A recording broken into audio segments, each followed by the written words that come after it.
Hello, I'm James Hollis, speaking to you from the seminar room of the Jung Society of Washington, D.C. And I want to welcome you to this four-part course titled Living an Examined Life. You may recall that the phrase, the examined life, comes directly from Socrates, who said once, the unexamined life is not worth living. And I think all of us would agree that if we look at our lives and we recognize forces at work, family of origin, outer forces of fate that affect us and shape us, and at times we're tossed about on life's stormy seas in ways which we couldn't possibly predict. And yet at the same time, at the end of our lives, I think all of us know and understand in some way we are responsible for how our lives turn out.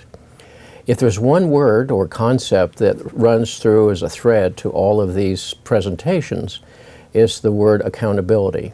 In the end, we are accountable for the life we've lived, for the consequences we've set in motion, and for the unlived life, which we haven't tackled. So the last 40 years I've been working as a therapist and have noted through the years, no matter how different people's life experience, no matter how different the issues that trigger their coming into therapy, one thing lies in common for all.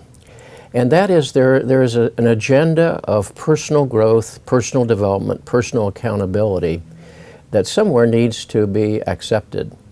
And if we can think of that one concept of accountability throughout all of these different sort of tasks, then I think we'll have a sense of these as a summons, as a kind of, if you will, daily discipline.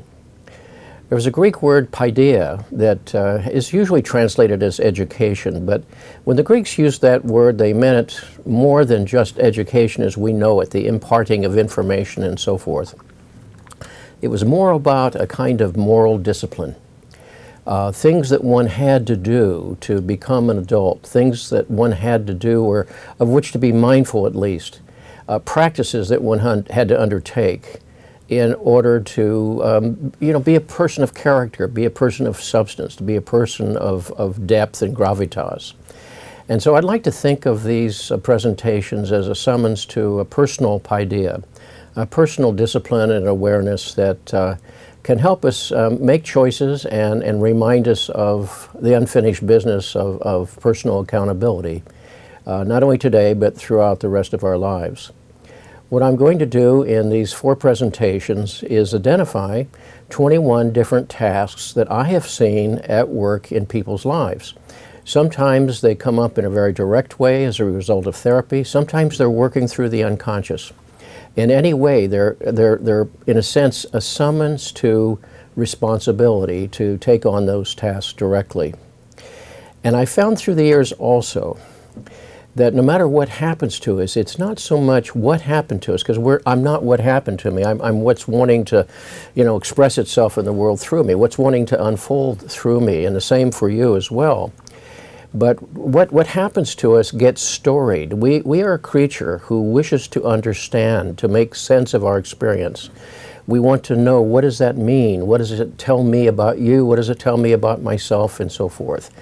And so all of us in some way from infancy on began creating stories, and stories that are in a sense our interpretations. It's not what happened or what it meant in the outer world, it's how we internalize it, how we experience it. So to give an example, if a child chronically feels unseen and perhaps even abandoned in the family of origin, he or she may well internalize that as a statement about my lack of worth, as a statement about my insufficiency. And it could show up in a set of self-defeating and avoidant behaviors later in their lives. Or it could show up in a way in which they're caught in overcompensation. Oh, therefore I have to do this or that in order to win your approval, your affection, perhaps even your love. And so we get captives, we get to be captives of these stories. There are efforts to make sense of life, but they're coming from the perspective often of a child with the limited resources, rationality, and range of other experiences. And of course, as we move through life's challenges and grow and develop in the many natural ways that occur to us, there are other experiences that come in that help qualify those stories. But again, no matter how tall the skyscraper, we always have to go through the basic floors to get to the top. So often our basic sense of self, our sense of relationship to other people, and the sort of dynamics with which we find ourselves engaging other people arise out of those early stories and interpretations. So for example, and just to give a quick example, if I felt the other as invasive or sort of incursive into my space, I might wind up with avoidant behaviors in my life, or I might wind up getting caught in power complexes, or I might wind up in some way becoming overly compliant with others. And you could see how that sort of core story spread out over the decades of a person's life could in time, lead to a whole lifetime of patterns. One of the ways we begin to get at the stories that we have, the tasks that they imply, is to examine our patterns. When we look at our patterns, we realize they're coming from some place in our lives. We don't just wake up in the morning and think, well, today I'll do the same repetitive things that I've done for every other day, but chances are we will. Or if we've experienced the opposite of incursion, we experience the other as not present, insufficiently there, it often, as I mentioned, gets internalized as a sense of personal deficit. And so we wind up in those self-sabotaging or avoidant behaviors, or we wind up in overcompensation, or we wind up in a driving neediness that actually pushes people away. So again, often later in life, we begin to ask ourselves, where do these patterns come from? What do I do to sort of counter them? How do I make them in some way a source of learning for me? So one of the things that I want to do in this very brief course is to try to identify the tasks that I think are necessary for taking one's life on, to play a larger role, to in some way be the author, if we will, of more of our unfolding story.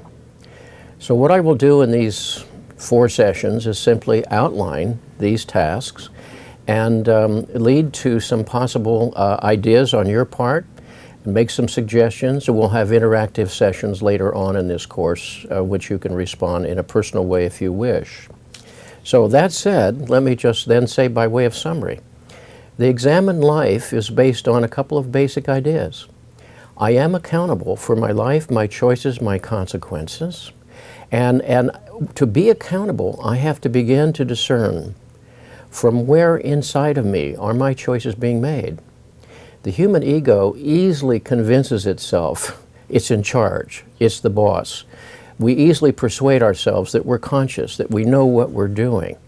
I'm sure that you, like any of us, can look back at certain points in our lives with a great deal of chagrin or embarrassment or regret and say, what was I thinking when I made that choice in that relationship or that career or some other critical juncture in our path?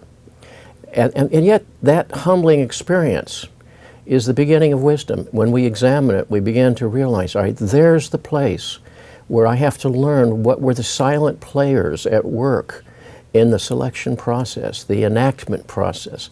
What was the hidden script that was at work within my life?